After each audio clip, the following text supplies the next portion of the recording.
What's up, guys? Welcome back to Love Across the Hudson. And in today's video, we got a great video idea that we both came up with that we would love to share with you guys. Basically, I would say anywhere from 6 to 7 months ago, Rhea and I noticed the inability to have control of our mind.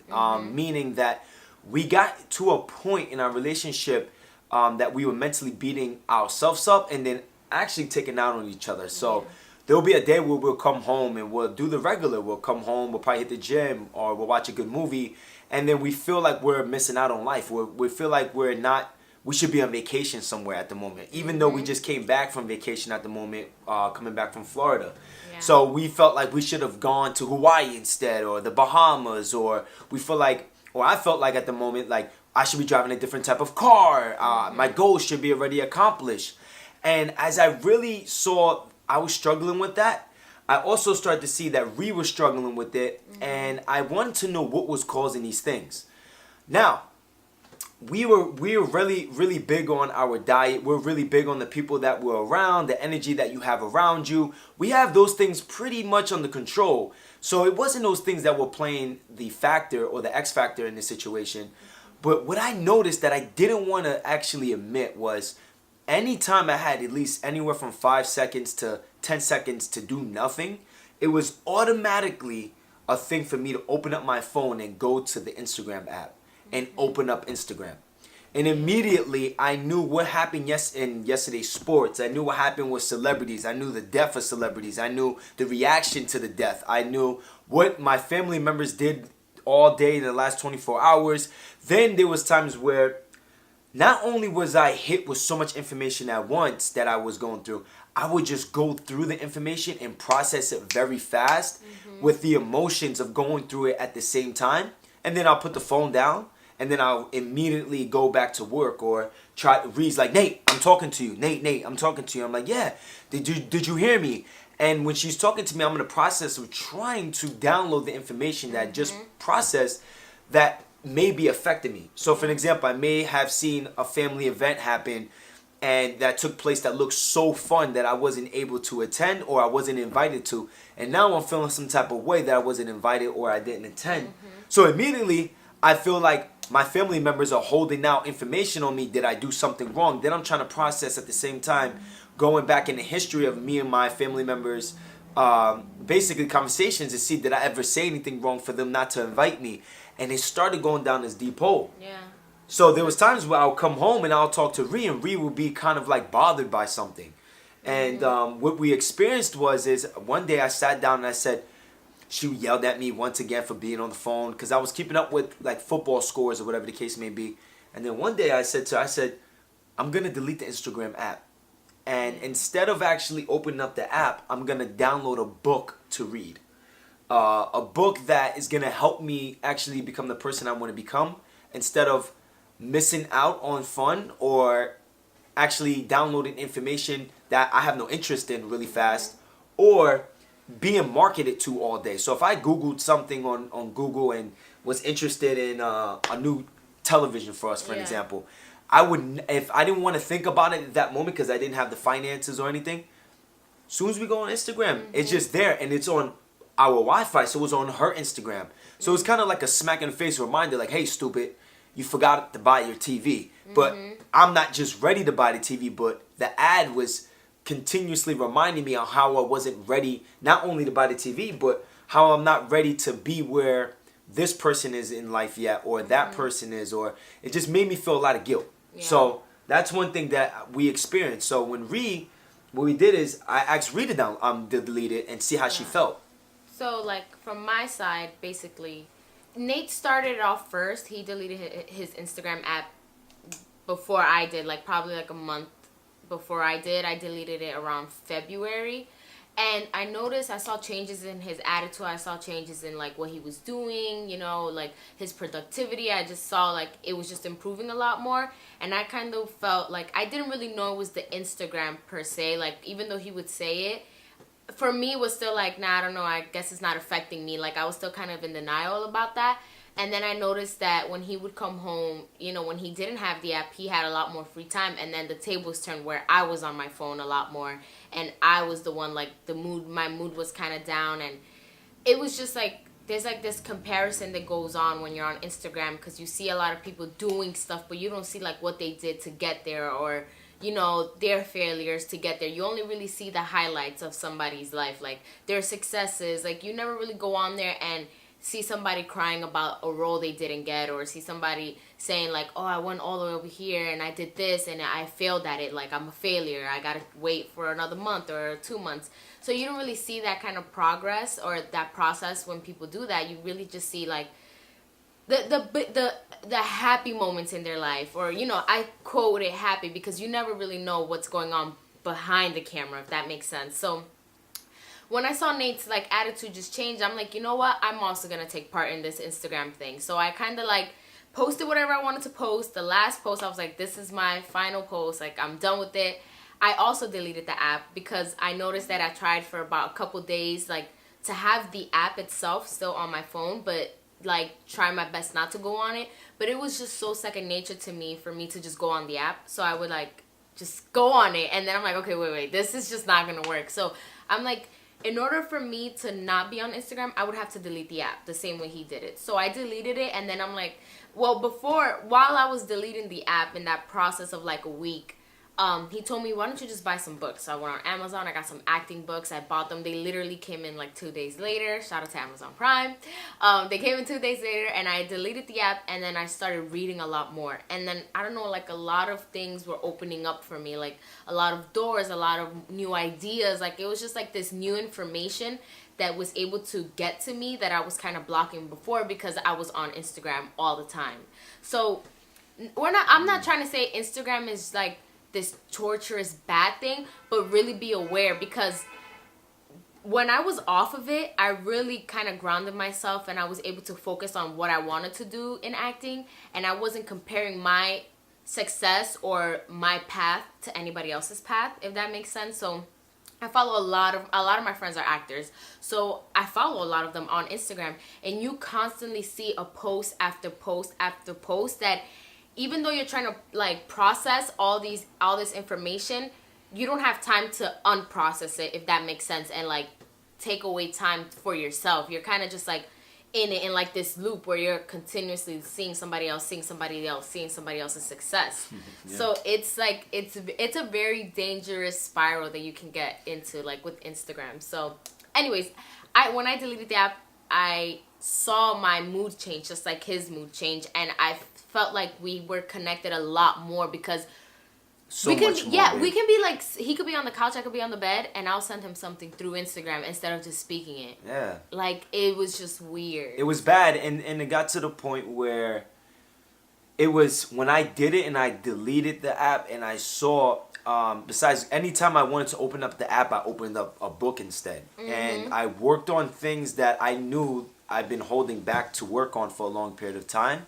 Mm-hmm. So there was a couple things I wanted to study to self-improve myself about business, about how to actually, about stretching the body. I was so hard on myself on getting strong, being an athlete, that I never really focused on stretching the body. So I actually spent a little more time stretching, learning how to breathe. If you guys will kind of sit back and notice, you probably see a different tempo in the way I speak, because I was so masculine before. I was a go-getter at every given moment, that I never actually knew what it felt like to sit back and relax and enjoy the moment, and not think that I have to get up and go get it right now. You know, I never enjoyed getting what I already got, if that makes any sense. Worked on my speaking, worked on my vocabulary. I asked myself, what do I need to improve on? I've read about 8 to 10 books in the last 7 months, and I didn't skim through these books. I actually took my time. I took notes on it. I took a bunch of courses, holistic coaching courses. I've increased my relationships with people one-on-one. And here's the biggest thing that I love about it. And we'll make another video to really, top 5 things that we learned deleting Instagram. But one thing that I've learned, guys, is that when I got around family members and friends before, when we wanted to have conversations, even after not seeing them for months, they already knew everything that I was doing. And that kind of, it was cool, but it kind of messed with me a little bit because I want to share this moment with them of saying, yo, man, only if you, oh yeah, I saw it on Instagram. It's like being excited to tell somebody something and they already know. Like, yeah. Have you ever like, okay, so like when you go see a new movie and you're so excited to see it, so excited, but then your friend already kind of saw it, your excitement level kind of goes down because you're like so amped up to see it, or they already tell you the ending, you're not as enthused to say it or to see the movie anymore. It's kind of like what was happening in real life. Like, I had this great news, I just wanted to tell people, and they were like, yeah, I already saw it on Instagram, and you're like, okay, so I guess we don't have to talk about that anymore, or you know. And then I think that's what happens. Like, people lack communication skills because they're so into their phones and like so used to using emoji. Is like, have you ever talked to somebody and they be like, yeah, LOL, instead of just laughing? Like, yeah. And but also going through that, and this is how I started to look at it. The world, I just sat back and kind of meditated on this thought because I'm trying to find myself on the balance. On, okay, I understand that this is where the generation's at the moment. I understand that this is a great way, certain good things in the business aspect, certain good things to keep up with family. And another good thing that's most important to my heart is how can I help people that are not near me? Right. And it happens to be the internet, which is a great, fantastic thing. So I'm not trying to sound like a party pooper on here. I'm just expressing my feelings on, I think, on a lot of things that I think the world is holding back. I'm not scared to come out and express. So I think it's, when I really think about it, it feels like a simulation in a way. So what I mean is this. Nowadays, even with Amazon, it's great, it's fantastic. But if I buy you a chair for Christmas or for your birthday, you're going to be grateful, right? Hopefully you're grateful and you're like, thank you, Nate. I appreciate that. But if I actually built the chair and it took me a year and you understood how much time it took me to craft out the chair, how to build it, how I educated myself on building your chair, I craved your name into the chair. And if I give you a chair that took me a year to make, you will appreciate it a lot more because you will understand the amount of work that was put in behind me on giving you that gift. I feel like there would be like a more spiritual connection between the person who received the chair, and the creator of the chair. You can feel that energy when you're sitting on that chair. You can feel the energy when you receive it. You can feel the empathy for the person that gave it to you, right? I'm saying things are going by so fast now that if you want to order a cab, you can just press a button. You don't have to go through the situation of working on your communication skills, of speaking on the phone, being patient, asking for a cab, telling the address, looking around for your location. It's so simulated that the phone does everything for you, which can be great at times, but it can start robbing you for your intelligence in a way. So with the Instagram situation or the social media platform in general, is there is great effects that it can bring to you. It's great. It has great themes that can be valuable to you. A lot of pros to it. Exactly. But there's also a lot of some cons, and definitely like it's important to be aware of those cons. Like, really take the time to really like take a step back and really look at the whole picture and what's actually happening and what you can improve on and what you know, how much time you spent on the app itself. Like, if you spent 5 hours, maybe cut it down to like 2, and then those other 3 hours you can do something productive for yourself or for a friend or for a family or for whoever, you know. But it's really just important to just be aware. I think that's like key. Being aware. That's a very good concept to bring up, because it comes down to the point of you have to understand. Here's when my biggest problem came in with Instagram. And if you're still here watching this video, I hope that you can relate in some way. When I started to notice that YouTube and Instagram had an algorithm, and the algorithm was the more you post, the more people will see you, I had to step back and say, whoa. Because if you're not keeping up with posting and keeping up with liking and communicating on the app, then you go missing. But if you go missing within the app, you may be present in real life. But if you disappear from real life and your presence in the app, you disappear from real life. Yeah. Does that make any sense? It does. So life is in the algorithm within itself. And if we start focusing on being in the algorithm of a social media platform on the internet, and we miss out on being in the algorithm of life, of being in this world, then we kind of trade the real life experience for a simulation. It's kind of like a video game addiction. Like a VR. So, reality, yeah. So when I started to notice that, I started to notice that I wasn't as good as the things that I should be good at in real life because I was skipping out on those things. But I learned on how to get more views if I wanted to on YouTube or Instagram and likes. And I worked on the weaknesses that I had on those platforms rather than work on the weaknesses that I had in real life. So I was robbing myself from the algorithm of life and putting that energy towards an algorithm on social media. And that's when I said, whoa, I messed up big time. And I stepped back. And I work with a bunch of clients one-on-one with personal training. I do basically therapy where I'm at. And when I realized what's holding them back, the social media, it's one big piece of the puzzle, included with relationships in real life, the diet, the sleeping, television. But it happens to be one of the big pieces right now that are taking away and robbing the human being from consciousness. So I don't know if you have any words left to say. I think it was, I said as much as I can say. I don't want to overwhelm them. If you was to take this video into consideration and really say, you know what, I'm just going to go through with like a week without Instagram, just give it like a week. You're going to see a drastic change. Like, it was hard the first couple of days. I'm not going to lie. Like, it's crazy. Why was it hard the first couple of days? Just like taking away sugar is hard the first couple of days. It's like you're an addict. Like, it's really hard. Like, you're scared. Like, that's why they created the word FOMO, fear of missing out. Like, people really have a fear of missing out on things. And that has been created because of the social media platform, you know? Like, there's, like we always say, there's good and bad in everything. It's just to be aware and really give it like a week without Instagram and see what happens. Like, really nothing will change within that week, although your mind will constantly tell you that something is happening, you have to go see, something is happening. Like, that little voice in your head, that little voice in your head is going to continue to tell you, like, just go on it and check, go on and check. Don't do it. Don't, like, give in. Give it a week and then go back on it and just see that you did not miss out on anything. And this way you can like slowly work your way around that. Like, now when I go on Instagram, it's kind of like to congratulate my friend on maybe something, but I don't get the pleasure I get out of it anymore. Like, before it was like this toxic kind of pleasure, you know, like constantly just trying to see what everybody's up to. And now when I go on, it's just to congratulate a friend. But when I'm off of it, that's when I get the real pleasure of life. Like, I talk to a lot of like people outside of it. Like, it's a real human connection I have now, and I just learned a lot more about myself and have a lot more time to myself. And I think that's just like, it just gives you like this peace of mind where you're like, oh, this is mine. I don't get to share with anybody. Like, this is just for me. And I think it's, I don't know, you just really have to experience it so you can see what I'm talking about. Yeah. And I think if you do get back on the app, like I did, I don't go on the app anytime. I go on the app probably once a day or once every 2 days.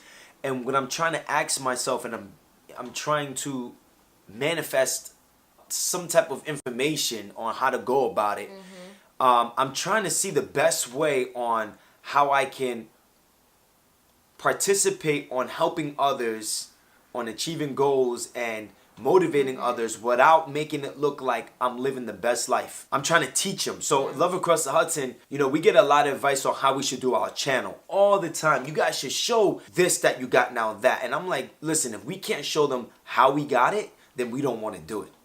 You know, there's a lot of things a lot of challenges that we turned down. There's a lot of trends that we did not participate in on YouTube, a couple things, because I just felt like it wasn't us. And I want this channel to be able to, when I sleep at night, I want this channel to be able to thrive on showing people like the struggle, the process it takes to achieve things, explaining on how to achieve it without asking you for a dime, without asking you for, without making you praise us in a way. You know what I'm saying? It's possible for you guys to do everything we did, right? You got to pick a dream, be true to your heart, and don't give up.